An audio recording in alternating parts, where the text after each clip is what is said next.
Hello everyone, this is Sarah with the York County Library. Welcome to another episode of Stay Creative York County. I am continuing in the month of November using my dictionary pages to decorate other things, to do new crafts. And so I wanted to combine reusing the dictionary pages with reusing something else that I have. And that would be a glass yogurt container by, I think it's Yoplait. It's called We. And I am going to be using Mod Podge and my dictionary pages to make a small decorated glass container. Now, this could also be a votive candle holder. So there's a lot of different purposes for this. I have one in my living room that I keep spare change in. So this is what it looks like.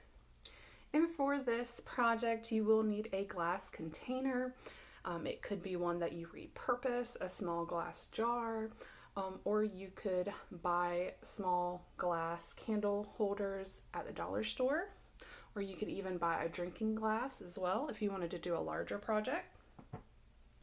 You, of course, are going to be needing some Mod Podge and a paintbrush to apply it.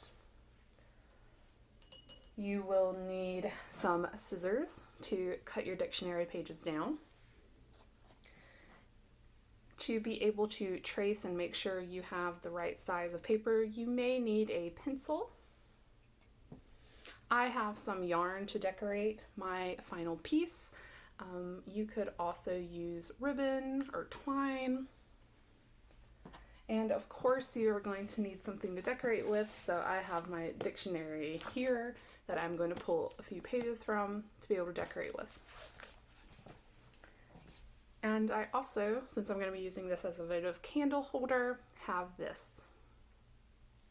Got one little candle. You can also find these, of course, the smaller ones like the tea lights. You could go with that as well. And that is all you need. Okay friends, let's get into the video and get started. So here I have my glass and my decorative paper.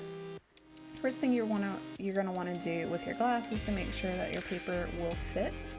You could do collage or do one single piece. I am going to be using a strip of this paper.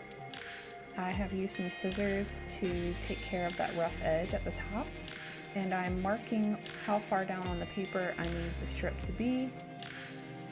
And I will fold it in half and cut that with scissors, erasing the pencil mark once I'm done.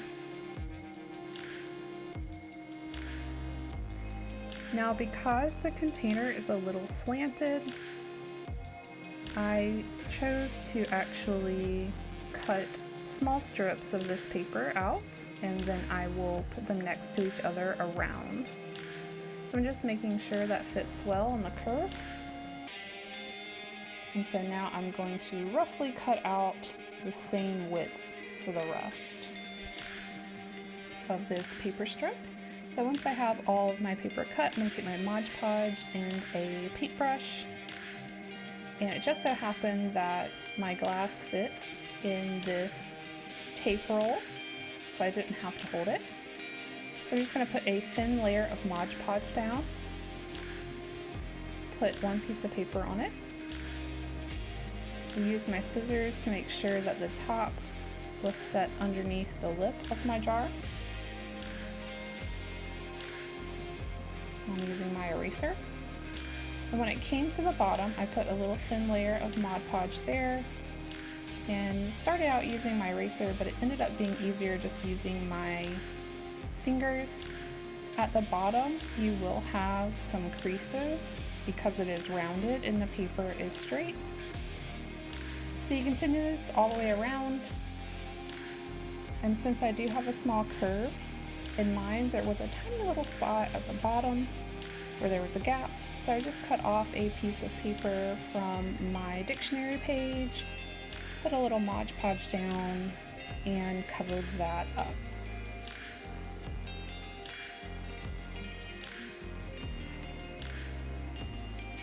And there we go. So I'm just going to look and make sure everything looks good. and I'm going to put a layer of Mod Podge on the outside to seal it in. I'm going to put my hand inside of the container and turn it. That way I'm not touching the Mod Podge as I put it down.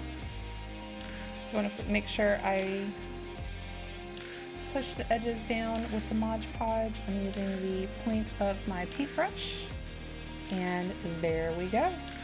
It's ready to be used. I just put some yarn around the top, put a candle inside, and it's good to go. Okay friends, so now we have our candle holder, and there we go. On the outside, you could also decorate it or personalize it if it's a gift by putting some charms on it or some beads. You could also, like we did with our painted jar, cut out a shape here, like a little window to be able to see the light inside. So yeah, there's a lot you can do to personalize this. And I think that you're starting to pick up on a theme. Paper and Mod Podge. It really allows you to do some versatile things and to personalize and decorate things for yourself or for others. And so next week, I think we're going to be focusing on how to use these materials to make some unique wrapped gifts, some gift tags. I think I might use my rolled flowers and put those into the mix too with the gift tag. But that'll be next week. So until then, friends, remember to stay safe and, as always, stay creative, York County.